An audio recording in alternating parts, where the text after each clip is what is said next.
Bye for eating noodles. So, natitira na lang ay sabaw. Walang noodles. Yan nga, totoo nga ang sinasabi ko. Tingnan nyo.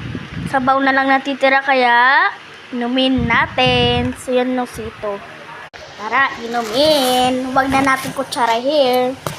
Babagal pa ang ating time. Huwag natin i-waste ang time natin.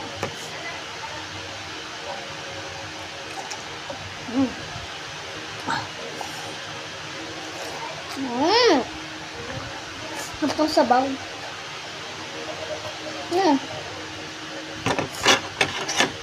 Nakita pa akong noodles na konti pa.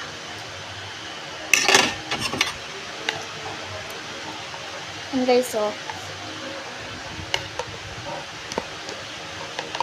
Final part na pala to kasi maubos na. Final part.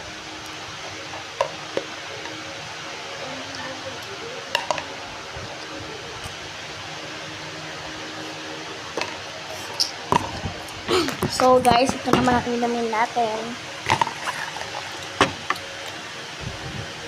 Ito. Oh my God.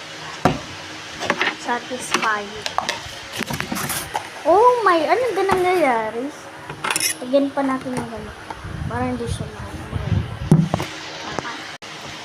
inom na tayo ng sito. Inom na. Inom na tayo ng sito.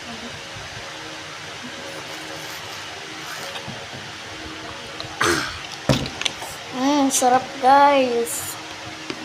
Nabusog na ako. Di nagutom ang madam nyo. So ito guys, itapon na natin.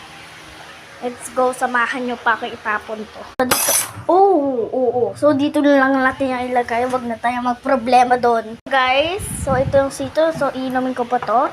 So ito naman ilagay ulit natin din doon sa kusina. So, yung nahulog na noodles. Okay lang yan. Okay lang. Pamilya ko ang bahala.